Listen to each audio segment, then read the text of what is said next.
Everybody, welcome back into the Phillip Jordan Sports Podcast. We're on episode 1, and I brought in one of the all-timers, one of the regulars, especially back when I was on the radio show a few years ago, Allan Bell over at CBS Sportsline. And Allan, we were just talking before I hit the record button. We've done this many times, but now we're getting to see each other. It's great to see you, man, and I appreciate you coming on the first edition. Yeah, buddy, it's great to see you too, man. And yeah, I like this, dude. Got it going with video. It's a good look, man. Hey, I thought I've learned to dominate audio, so now I needed to dominate the video side of it. I'll tell you the hardest part for me is right now I'm recording this with my iPad and doing it on video that way is I want to look at the screen just metal, not the camera. So that's kind of like the newest thing for me. But yeah, it's fun, man. I've been wanting to do this for a while, and I think now we're recording this on Monday evening around 6 o'clock Central Time, and it's dropping on Tuesday morning. But some interesting NFL news dropped on Monday for us to talk about. I think Pat Mahomes knew the new show was coming, and he knew we needed something to talk about. Yeah, he did. I was glad that he did that for us, man. Yeah, dude, 10-year extension, $503 million, $477 million, and whatever guaranteed mechanisms are. But no, I mean, a huge day for him. Chiefs offensive linemen. I mean, they're going to have some great Christmas gifts this year. They're not going to have to pay for dinner for a long time. And you know what? Like the crazy thing, Mick, it's a deal that's team friendly too. Like both sides are completely happy with this. It's awesome to see. Yeah, when you talk about a team friendly deal, could you see a deal like this? Just wow, this is really going to strap them. So it will be interesting how the rest of the team is built. After in a few years, with other guys' contracts and stuff. Because like I said, I mean, how can it be team friendly? You kind of wonder that with that much money involved with just one player. Yeah, no, and there are percentages out there of quarterbacks who have never who have won a Super Bowl in terms of the percentage of the salary cap that they take up. So I couldn't give you those numbers offhand, but it's something to where you only have so much money to go around, right? Mm-hmm. But again, I mean, he's the best player in the league. He's LeBron James of the NFL. Like, you do this deal, and especially that you could get him this long. I mean, it just makes complete sense. And, they'll find money for guys that they need. But, you've got your guy locked up long term. Yeah, I saw what he put. He put chasing a dynasty. So maybe the Chiefs are going to be we're thinking about the Patriots run maybe over. Can get the Patriots a little bit. But someone's got to take their place, I guess. One dynasty goes away, and another one's got to show up. I guess for me, too, doing it now, how important do you think it was doing this now and not after the season? Because, look, we don't know if we're going to have a season start off with. We don't know what's going to happen because of COVID-19. And, 2, if we do have a season, obviously, if there's no fans, the money is going to be lesser than it would have been if there were fans. So do you think that was a big part of getting it done before the season instead of after? Because I did see some reports that initially they wanted to get the deal done after the season. Well, yeah, I think that they wanted to get this thing done. Obviously, as soon as possible, that made sense, and for numbers that made sense. And this is something that they've been thinking about legitimately since he took over as the starter. So it's not like these numbers just came out of the blue. Like, they've been preparing for this. They've known, exactly where they wanted to go. So, yeah, I mean, it makes sense. And, getting it done before training camp, now it means that not that it was a distraction, not that Patrick Mahomes would be a distraction in terms of this contract, but it's just one less thing. And, you get it done now. You don't have to worry about it legitimately ever again, getting a deal done for him. And you're good to go. So, the faster you could do that, the faster you check it off the box. And look, and the way quarterbacking is now, we see it with how long Tom Brady's been playing, Drew Brees, Aaron Rodgers. I mean, Peyton Manning, he fell off a little bit. I mean, not a little bit, a lot toward the end, but he did play close to 40. Brett Favre did it. Look, he's going to have another contract. And when this one runs through, that's the funny thing to me. He's so young. He's going to have another big contract, not as big as this one, but still another big contract down the road if he stays healthy. Yeah, he'll be what, 35? I think somewhere around there, age-wise. Yeah, I mean, the Chiefs they could work another deal. You know what I mean? Like, it's crazy, but it's good for him. Normally, especially in the NFL, you would never say that a 10-year deal is good for any player. I mean, that's the reason this entire Dak Prescott Cowboys situation is over his 5th year. But, for him, for the team, it all makes sense, and you get it done, and you're good to go. So it kind of leads me into something that popped in my head when I saw this going on, and I said, whenever we see deals with quarterbacks get big deals, which of course, like I said, we've never seen one this big. You also wonder, that's setting a bar now, or is it resetting everything? Now, I wouldn't expect any other NFL quarterback to get this kind of deal. I mean, you never know; anything's possible. But in your opinion, you just mentioned Dak Prescott, another quarterback, Deshaun Watson. What do you think this means for those two?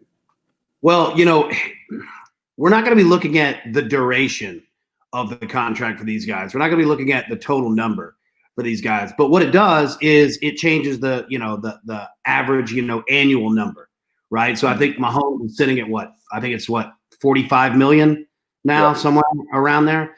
Not that, Dak or Deshaun are going to get 45 million a year, but it does change it because, I mean, that's how these things work, So if, we were looking at Dak at, say 38 or 35, whatever the number is, that number could jump, 35 to 38, 38 to 40, like same thing with Deshaun. So, it's good for those guys, man. Like the bar just got raised and the bar doesn't go low, it just continues to go up. So it's good for them. Yeah. Yeah, I think we all thought when Aaron Rodgers got to 33.5 and Russell Wilson, I mean, you can't get any higher, but it's just amazing. These contracts keep going up. Some other news happened late last week, of course, the NFL preseason, and with training camps coming up, July 28th, here at the end of the month. And you can see where the NFL, I guess it's not official, they were wanting to do the two where you wouldn't play the first or the fourth, just the second and the third one. But then the Players Association coming out saying, hey, we don't really want to play any of the preseason games. Voting said they don't want to do that. So now it seems like the NFL's kind of got an interesting situation here. Do they or do they not play any preseason games at all?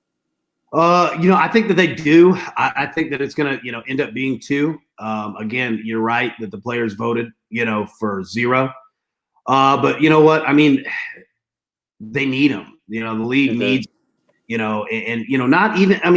not even for the revenue perspective, even though that's what the NFL is going to think about, but just for players getting their legs under them, just getting some, snaps. And I know that starters aren't going to play a ton, and they're still going to have training camp, but I mean, you just need it. You need it for the guys that are, numbers 54 through 90 on a roster, that are looking for, this might be their only opportunity ever to make an NFL team, and that part's going to be tough for them. I wouldn't be surprised if rosters get cut down from like 90 to 80 in training camp, which means that's 10 less opportunities for guys.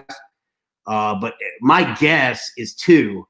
But again, with this COVID situation, I mean, things change every 10 minutes, and if we have some sort of catastrophe, I could see it going to 0. But hopefully they have 2, and we might be finished with 4 ever. Like we might not ever go back to that again. But I think 2 is good. I think that you do need to have them. Yeah, because I know when they announced or it came out they were going to go to a 17-game schedule in 2021, that you saw the reports preseason might get cut anyways. So this is, I kind of look at this too. It's an unfortunate side of this, but it can kind of come out as a positive. And this fact is kind of like when I look at the NBA have to start in December next year. That might be something they have to do from now on. And they say, hey, let's do this. Same thing with the NFL. If anything, it gives you a trial run. One, you need it for the season because you don't want to just show up week 1 and start just playing games. Because, look, college football, the top teams got the benefit of not doing that because a lot of them play, let's say, lesser opponents, warm-up games. NFL is not that way. And if you're NFL, you're in the entertainment business too. You want to put a good product out there. So that's going to hurt it too. If you don't play them for any preseason games, at least a little bit of a warm-up to the season, that's going to make the product, I think, a little bit lesser in week 1, week 2, while these guys are getting their feet up under them. Yeah, I mean, weeks 1 through basically 4, could be much different than what we're used to, and we'll see. There's a lot of things that go into that of exactly what you're saying. It might be teams that are very, veteran laden, that it takes them a little while longer to get their legs under them. Teams that are returning, essentially almost their entire starting offense, are going to be way ahead of the game. Like Tom Brady with the Buccaneers, yeah, he's probably got their entire playbook down, but you don't have practice time, as much with your receivers, timing, your offensive line. He's got a new center that he needs to, get used to. Teams that run the ball, play defense, might have a big, advantage early. There's so many things that go into it. I mean, the first couple weeks of the year, I'm not going to say that it's going to be a free-for-all, but I mean, there could be we could see a lot of upsets. Like we could see teams that have no business beating, a division opponent, say like, the Chargers or not the Chargers, the Cardinals and the 49ers, say, right? Which I think the Cardinals would be better.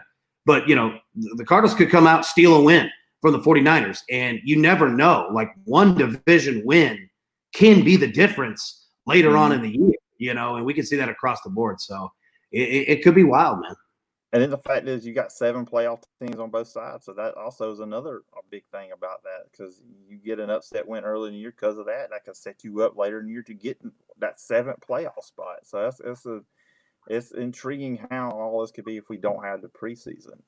And it kind of does lead me into another topic, and that's from last week. Last Sunday, we got dropped with some big news with Cam Newton signing with the New England Patriots a 1-year deal. And he's a guy, look, he will need the preseason because he has not run the Patriots offense. It's a lot different than what he ran in Carolina. He's trying to beat out Jarrett Stidham and Brian Hoyer. Why, yes, Cam Newton at his best is more athletically gifted or talented than the two guys.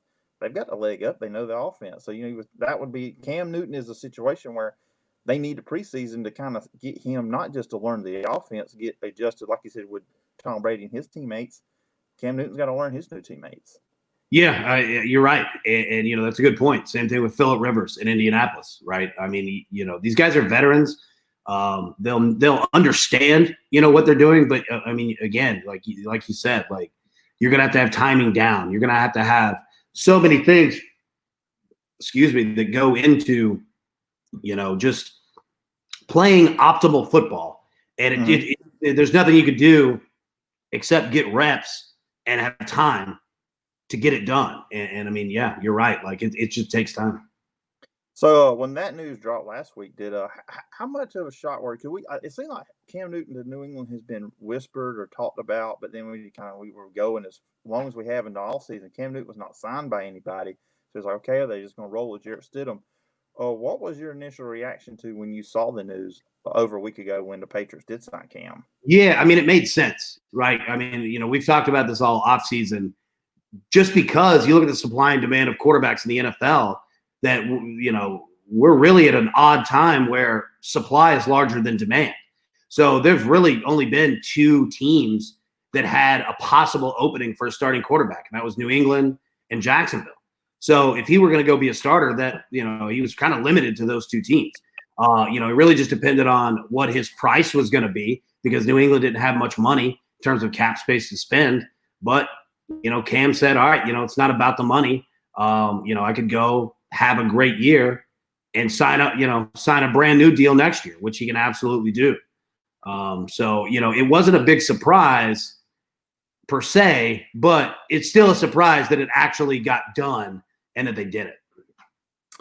Yeah. And then look at with Jarrett Stidham, which, I joked on Twitter when it happened. I said, the Patriots just need to sign Nick Marshall now so they can just have the full Auburn quarterback room sitting there. Yeah. But with Jarrett Stidham, do you think this is just Cam Newton's there? He's shown he can play when healthy. He can play well. Do you think it's or is it just they weren't really sure about Jarrett Stidham? I mean, where are you on the Jarrett Stidham side of this deal? Well, I think for Jarrett Stidham, it's obviously not what he wanted. You know what I mean? But again, like if you put yourself in his shoes, you can't look at it, like that. Like what you have to do is you have to continue to prepare, continue to, practice like you're the starter, like you're ready to go, because all it takes is one play and he is the starter, right? And, again, coming into this, Cam Newton seems healthy, but that can change. That can change with one play. And that's not just him, that's anybody in the NFL. So Stidham has to continue to prepare, continue to, to do what he's been doing. And all reports seem like Belichick loves him. And because you just never know when your time is. And if there's anybody that he can get a piece of advice about that from is Tom Brady, because Tom Brady did the exact same thing behind Drew Bledsoe, and you just have to be ready when your number is called. So he'll continue to do that. He'll be all right. He'll be fine. And that's really all you can focus on, because if you focus on Cam's here, I thought this was my job, you get negative, that could ruin your opportunity when it gets called, and he's going to have that at some point. Yeah, and I feel like in that situation, I guess and it's also, I think, for regular people in regular working environments, don't worry about what the other guy's doing. You compete against yourself, and you just worry about what you can control. And I think if Jerry does that, he'll be fine. And look, for Cam, this is also, maybe this isn't a permanent spot for him now, but it is also kind of like a showcase. You're like, look, I am capable of being quarterback, because he's still young. He's 32. And last night, as I was prepping for our conversation, 2018, the first 8 games of the year, Carolina's 6-2. And he threw, I got the numbers right here beside me, 1,893 yards. He was averaging 236 yards per game in the air, 15 touchdowns, 4 interceptions. The injuries hit the second half of the year, and the Panthers' play and his play fell off. But if he can even get close to that version of Cam Newton, New England should be a playoff team, perhaps an AFC East champion. They could be. They still got issues, with their skill position. With their offensive line, they just lost Dante Sarnecchia to retirement, who's arguably, was one of the best offensive line coaches in the league. But yeah, I mean, that's the thing, is that, if they could get 16, 17, games out of Cam, they could be good, because they still got the defense from last year. They don't necessarily have to beat you in shootouts. They could be really good. And you're right. I mean, before Cam's injury, he was Cam Newton. I mean, and you go down, his list of achievements, he's legitimately won every award except for a Super Bowl and a Super Bowl MVP. He's done everything in college and the NFL. So yeah, I mean, if he's healthy, they're gonna be solid for sure. The Bills aren't going anywhere though. The Bills are a good team too. That's gonna be a fun race in the AFC East. Yeah, because they really made some moves. I mean, look, you got John Brown, receiver already, Cole Beasley. I mean, there's some solid receivers. But now you add Stephon Diggs in there with Josh Allen going into year 3, see how he develops. Yeah, that's going to be those 2 games that they play against each other is going to be interesting. Probably dictate who wins the East there in AFC. For you right now, who would you favor in that situation? I would favor the Patriots, just because they've done it. They've won. Yeah. They've been doing it. They've got Bill Belichick. You have to assume Cam Newton's going to be healthy. But again, it's going to be a tight race, man. The Bills, they've got arguably a defense just as good. And really their biggest issue was getting a downfield threat, to really couple with what Josh Allen does best, chucking it deep. And they went and got Stephon Diggs from Minnesota. So they're almost neck and neck, man. Like, it's going to be a fun race. Just as long as he's not on a 40-yard run and at midfield decides to throw it behind him, he should be okay there. Yeah, you're right. That play is going to be on his ultimate highlight. He could be a Hall of Famer. We're going to see that one forever. Forever, yeah, forever. Oh, one more thing on Cam. I just realized one more thing I want to talk about. We talk about the NFL is going to more mobile quarterbacks, and I was thinking about it with him, and this is where I was intrigued, and then we can move on to the next topic. How the Patriots use him, because if you think about it, with Carolina, he didn't really scramble off pass plays. A lot of what he did, and I've been reading some stuff and listening to other people a lot smarter about football than me talk about this stuff, and he was not really a scrambler from the pocket design run in Carolina. So I kind of wonder too if he didn't have the green light in Carolina to do that, or he just does not feel comfortable doing that, because he did it at Auburn in college. So I kind of wonder if Bill Belichick's going to be like kind of release that part of Cam Newton's game as well. Be a scrambler. If it's not down the field, take off and run. You got the ability to do it. I think that, that part is going to be designed and specifically called. I don't think that, you really don't want any quarterback, out there running around unless it's Lamar Jackson or Patrick Mahomes, because again, with Cam, he's not old, but he's older, and he's had a significant injury coming off of, a foot, Liz Frank, and, a shoulder, that all it takes is one big pop. So, I think that, you're going to see a lot of what New England did with Tom Brady in terms of, a short passing game. They're going to utilize their running backs and Sony Michel and James White. Keep going down the list. Bolden, all the guys that they have. Damian Harris from Alabama, right? They picked up him as well. Yeah. Like, I mean, they're going to utilize that short passing game, which necessarily hasn't been Cam's, highest suit in terms of what he does, but he hasn't had Belichick and Josh McDaniels and all those guys there, as well. So I think they're going to do a lot of that, and I think it's going to be, pretty similar to what we saw with Tom Brady. Like, it's a spread style offense of moving the ball around, using your skill position players, in their strong suits. I still think that they need a tight end. I think a tight end would be an excellent, addition for Cam. But yeah, I mean, I don't think that their offense is going to change all that much. When you look at the AFC, it looks like it's the Chiefs and Ravens. On paper, those two should be the top two teams there. You expect them, if everything fell in like it's supposed to, which it never does. Never, if we all play on paper, there's no reason to play. Who's that third team in the AFC? We're sitting here in early July. Who do you see as that third team that maybe could step up and challenge one of those two? Behind Kansas City and Baltimore? Yeah. That's a great question. We really don't know. Last year it looked like Tennessee, in the playoff run. But again, success one year in the NFL doesn't equate to success the next year. And, they've got to prove themselves once again. Pittsburgh, what do they look like? They've had some losses on the offensive line. Ben Roethlisberger's back, but he's certainly older. How good can the Browns be? The Browns have all the talent in the world. And we always talk about the Browns offense. Nobody talks about the Browns defense. Like, the Browns defense is stacked. Like, they've got talent. They can be good. But that, I mean, that's the hard part. I think the Las Vegas Raiders have an opportunity to be better. But again, the teams that we're talking about are just not in the Chiefs and Ravens category. Like, the Chiefs and Ravens are going to, fight to win 12, 13, 14 games.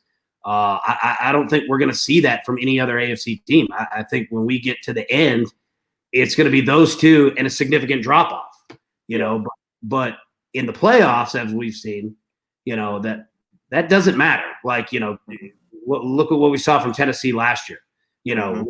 Same thing with Green Bay. I mean, you could pick up steam and go quickly. But long story short, as for just being in their category of consistently winning in the regular season, I don't think we have one in the AFC just yet. And it's kind of like the complete opposite in the NFC, because you could probably name 7 or 8 teams. You could make an argument for it could get to the Super Bowl as we look at their rosters constructed now. I mean, you never know with Dallas what happens with McCarthy and the Eagles if Wentz stays healthy. The Packers, hey, look, they got Rodgers. I'm going to always give them a shot. Vikings are talented. Buccaneers, Saints. You got the Seahawks and the 49ers in the West. The NFC seems like to me it's just the wild, wild West. I mean, you could find an argument for all those teams why they could get there. The NFC is much more top heavy. Like, they have so many more teams that are championship caliber that are just better, right? I mean, you're right. Like, if you just go by division, you look at the NFC East, the Cowboys have talent to go as far as they want. The Eagles have talent to go as far as they want. The NFC South, the Saints are going to, arguably be one of the best teams in the NFC in terms of wins in the regular season. The Bucks, what we just talked about, the Atlanta Falcons, we'll see. They got work to do, but, they turned it on at the end of last year. The NFC West, the 49ers, the Seahawks. I think the Cardinals are going to be better this year. And then, like you said, the NFC North, man, like, everybody's going to focus on the Packers because they have Aaron Rodgers and they're just the Packers, that global brand. The Minnesota Vikings are good. And if Dalvin Cook, can get going, they're going to be even better than they were last year. Like, the Minnesota Vikings are a phenomenal football team. So, yeah, I'm with you, man. Like, there's so much more talent in terms of teams in the NFC than there is in the AFC. Yeah, it's going to be interesting if we do get a season. Hopefully, fingers crossed, because darn sports podcast and these sports to talk about. So, yeah. I hope we can get those guys going. And Allan, before I let you go, of course, you've done this before on previous shows, but you up for some 5 questions? Yep, let's go, man. All right, number 1, and this is about you. What made you want to get in sports media? Well, as a kid, I grew up pretty much around, my dad and my uncle, his brother. And all we did was go to sports games, man, play sports growing up. So that was my whole life. And since my career was ended pretty short in terms of no going pro or anything like that, this just completely made sense. So that's exactly why I just love it. So number 2 is off of that question. If you weren't doing what you're doing, what would you be doing? That's a good question. I think it would be something to do in terms of media, in terms of news.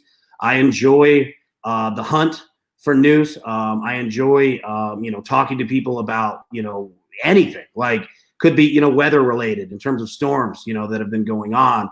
It wouldn't be politics. I'm not a political guy by any means, Neither. but just yeah. I mean, but local news.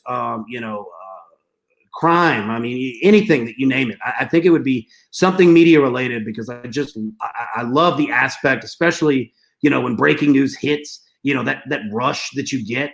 There's just nothing like it, man. I love it.